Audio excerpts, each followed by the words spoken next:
మొత్తానికి తెలంగాణలో బీఆర్ఎస్ ని భూస్థాపితం చేసింది మీరేనా? బీఆర్ఎస్ అంటే ఏంది? భారత రాష్ట్ర సమితి కేసీఆర్ పార్టీ. అంతకుముందు టీఆర్ఎస్ అని చెప్పుకున్నప్పుడు తెలంగాణ ప్రజలు ఏమనుకున్నారు అంటే ఇది మా పార్టీ అని, ఇంత పేగుబంధం ఉన్నది మా కోసం కొట్లాడిరు అనుకున్నారు. చంద్రశేఖరరావు పేగుబంధాన్ని ఆయనే తెంపేసిండు. టీఆర్ఎస్ మంచిగా లేదు, ఈ హైదరాబాద్ దోసుకున్న జాలు, ఢిల్లీకి పోయి భారత రాష్ట్ర సమితి అని పెట్టుకున్నాడు. ఎప్పుడైతే టీఆర్ఎస్ పార్టీ చంద్రశేఖరరావు గారు టీఆర్ఎస్ని బీఆర్ఎస్గా మార్చిండ్రో, తెలంగాణ ప్రజలతోటి తన పేగుబంధం వద్దనుకున్నాడో, ఇలా ప్రజలు కూడా ఆయన వద్దనుకుంటారు. గంతే సింపుల్ యాజ్ మీ ఇల్లుకు మా ఇల్లు ఎంత దూరం అయితే మా ఇల్లుకు మీ ఇల్లు కూడా గంతే దూరం. ఫైట్ ఎవరెవరికి ఉండబోతుందన్న? మీకు బీఆర్ఎస్ ఉంటుందా, మీకు కాంగ్రెస్ ఉంటుందా లోక్సభ? తెలంగాణ అనేటువంటి రాష్ట్రంలో బీఆర్ఎస్ అనేటువంటి పార్టీ చాప్టర్ అనేది పార్లమెంట్ ఎన్నికల తర్వాత కంప్లీట్ గా ముగుస్తుంది.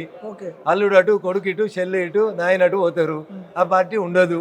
కాబట్టి తొందరపడకూరి. The fight is between Congress and BJP. Okay. So చివరిగా తెలంగాణ రాష్ట్ర ప్రజలు ఏం చెప్పదలుచుకున్నారు? ప్రజలకు లోక్సభ ఎన్నికలు దగ్గరకు వస్తున్నాయి కదా, వాళ్ళకి ఏం చెప్పదలుచుకున్నారు? బీఆర్ఎస్ పార్టీకి ఓటేసినాం అనుకో అన్న, ఈడ రేవంత్ రెడ్డి గేట్లకు రానియాడు, తంతాడు. ఒకవేళ పొరపాటున ఎవడన్నా బీఆర్ఎస్ ఎంపీ ఒక్కడికి గెలిచిండు అనుకో, యాడికి పోవాలాడు? ఏదైనా పని కావాలంటే ప్రగతి భవన్కో ప్రజాభవన్కో పోవాలి. కాంగ్రెస్ వాడు ఎందుకు రానిస్తాడు? రానియ్యాడు. ఢిల్లీ వచ్చిండు అనుకో, మోడీ గారు ఎందుకు తలుపులు తీయాలి వాళ్ళ కోసము? తీయము. కాబట్టి తెలంగాణ ప్రజలకి నేను సవినయంగా రెండు చేతులు జోడించి చేసే అప్పీల్ ఏంటంటే, కారు గుర్తు మీద ఓటేస్తే అది హుస్సేన్ సాగర్లో వేసినట్టు అవుతుంది.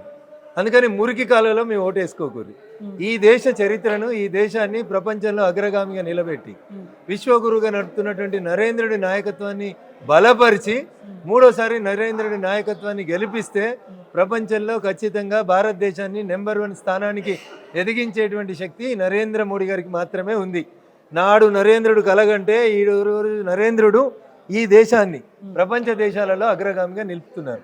అందుకని irrespective of parties, irrespective of race, region, creed అన్నీ పక్కకు పెట్టి మాకు మూడోసారి అవకాశం ఏంటి, ఖచ్చితంగా ఈ దేశ రూపురేఖల్ని 100% మారుస్తుంది.